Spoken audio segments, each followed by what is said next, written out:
नमस्कार। दिव्य योगासन की तरफ से आपका हार्दिक स्वागत है। आज हम माता चक्रेश्वरी के बारे में जानने की कोशिश करेंगे और जानने की कोशिश करेंगे कि इनकी साधना के द्वारा हम अपनी मनोकामनाओं को कैसे पूरा कर सकते हैं। माता चक्रेश्वरी की बात करें तो अलग-अलग मनोकामनाओं के लिए इनकी पद्धतियां अलग-अलग होती हैं। आज जिस पद्धति की चर्चा करने जा रहे हैं वो पद्धति है इंट्यूशंस, कि हम अगर कुछ जानना चाहते हैं तो उसका प्रश्न हमको सपनों के माध्यम से मिल जाए। इसलिए माता चक्रेश्वरी की साधना की चर्चा कर रहे हैं। मनुष्य अपने जीवन में बहुत सी अड़चनों का सामना करता है, बहुत मेहनत करता है अपने परिवार को सुखमय जीवन बनाने के लिए।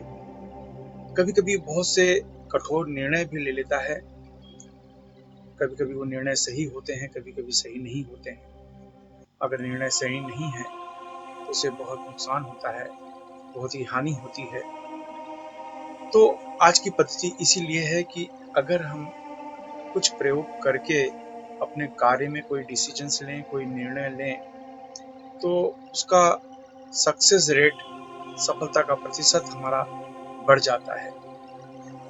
इस पद्धति में माता चक्रेश्वरी का मंत्र का जाप करने के बाद, सिद्धि के बाद, स्वप्न के रूप में कोई प्रश्न करने के बाद अगर हम सो जाएं, तो स्वप्न के रूप में या किसी भी तरीके के इंट्यूशन के रूप में उस कार्य को करने की शक्ति मिलती है, संकेत मिलता है, या उस कार्य को करें या न करें यह संकेत मिलना शुरू हो जाता है। आज इसी पर चर्चा करेंगे। इसके लिए ढीले ढाले वस्त्र पहनकर किसी भी लाल आसन पर बैठ जाएं। कुछ लोग जमीन पर नहीं बैठ सकते हैं तो किसी कुर्सी पर या सोफा पर लाल कपड़ा बिछाकर बैठ जाएं। अब 10 बार सामान्य प्राणायाम करें, यानी गहरी सांस लें, जितनी देर तक हो सके रोक कर रखें, फिर धीरे से छोड़ें। अब अपने आज्ञा चक्र पर यानी दोनों आंखों के बीच में इस जगह पर ध्यान देते हुए चक्रेश्वरी मंत्र ओम नमो चक्रेश्वरी मम स्वप्ने शुभा शुभम कथय दर्शय दर्शय ह्रीम स्वाहा। मैं इस मंत्र को फिर से रिपीट करता हूँ। ओम नमो चक्रेश्वरी मम स्वप्ने शुभा शुभम कथय दर्शय दर्शय ह्रीम स्वाहा। इस मंत्र का उपांशु जाप करें, यानी धीमी आवाज में जाप करें, यानी आपकी आवाज आपके कमरे से बाहर जाने न पाए। इस तरह से इस मंत्र का अभ्यास 11 माला करें और यह अभ्यास 9 दिन तक करें। इस मंत्र को किसी भी माला से जाप कर सकते हैं। साधना समाप्त होने के बाद किसी को फल या भोजन का दान करें। याद रखें, पैसे दान न करें। कुंवारी कन्या को भोजन, कपड़े का दान करने से लाभ कई गुना ज्यादा मिलता है। आप कुछ ही दिनों में अपने अंदर आश्चर्यजनक परिणाम दिखाई देने लगेंगे। इसके बाद जब कभी भी किसी भी विषय पर आपको जानना हो कि यह कार्य करें या न करें, या यह व्यक्ति सही है या नहीं है, तो 108 बार इस मंत्र का जाप करके आप सो जाएं। सुबह जो भी विचार उस व्यक्ति के प्रति आपके मन में आएगा वह 100% सही होना शुरू हो जाता है। इस तरीके से आप अपने किसी भी कार्य के लिए माता चक्रेश्वरी देवी से सहायता प्राप्त कर सकते हैं। ये बहुत ही इफेक्टिव साधना मानी जाती है। यह आपकी इंट्यूशन शक्ति को बढ़ाता है। माता स्वप्न के माध्यम से या आपके अंतरात्मा के माध्यम से आपको कुछ संकेत देती है, जिसका अर्थ यह होता है कि आप इस व्यक्ति से पार्टनरशिप करें या न करें, आप इस व्यक्ति पर भरोसा करें या न करें, आपको यह काम करना चाहिए या नहीं करना चाहिए। इस तरीके से आप अपने प्रश्नों का उत्तर स्वप्न के माध्यम से जानकर आप अपने जीवन को सही दिशा दे सकते हैं। याद रखें, यह प्रयोग 9 दिन का होता है। इस प्रयोग को किसी भी मंगलवार या शुक्रवार से शुरू कर सकते हैं। अब कुछ जरूरी नियम। अपनी पूरी श्रद्धा बनाए रखें। इस मंत्र को गृहस्थ सन्यासी कोई भी जप कर सकता है।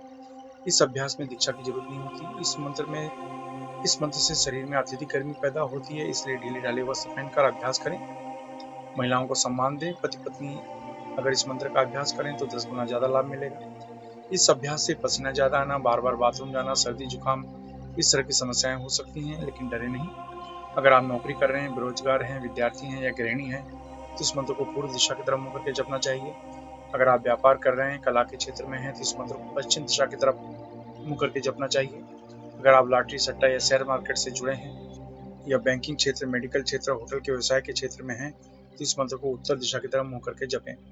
अगर आप जमीन खरीदने बेचने का कार्य करते हैं, खेती का कार्य, लोहा, कोयला, चमड़ा तथा तेल के क्षेत्र में, या कोई ऐसा कार्य करते हैं जिसमें आपको ब्रोकरेज यानी दलाली लेनी पड़ती हो या देनी पड़ती हो, तो इस मंत्र को दक्षिण दिशा की तरफ मुंह करके जपना चाहिए। इस मंत्र का जाप 18 वर्ष के ऊपर कोई भी स्त्री पुरुष कर सकता है। याद रखें, जब भी आप कोई अच्छे कार्य की शुरुआत या संकल्प करते हैं, तुरंत कोई न कोई अड़चनें आनी शुरू हो जाती है, इसलिए प्रबल संकल्प के साथ अभ्यास करें। इस मंत्र का जाप सूर्यास्त के बाद करें तो लाभ ज्यादा मिलेगा। धूम्रपान, मद्यपान, व्यसन, मांसाहार से बचें। ब्रह्मचर्य का पालन करें। मासिक धर्म की समस्या में महिलाएं 3 से 5 दिन का गैप करके फिर इसको आगे कंटिन्यू कर सकती हैं। अभ्यास समाप्त होने के बाद असून या वज्रली मुद्रा अवश्य अपनाएं। ये मुद्रा आपको ब्रह्मचर्य का पालन करने में मदद करती है।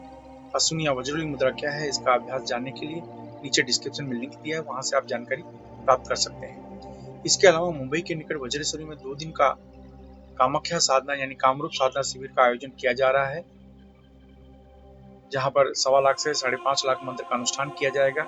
इस साधना से शरीर की सभी प्रकार की नकारात्मक ऊर्जा तेजी से नष्ट हो जाती है। अगर आप अपने जीवन में जलन, शत्रु बाधा, तंत्र बाधा से परेशान हैं, तो अवश्य ही इस शिविर में भाग लेना चाहिए। अगर आप भाग लेना चाहते हैं तो नीचे डिस्क्रिप्शन में लिंक दिया है, वहां से भाग लेने के लिए रजिस्ट्रेशन करवा सकते हैं। आप अपने जीवन में हमेशा तरक्की करें। इसी शुभकामना के साथ धन्यवाद।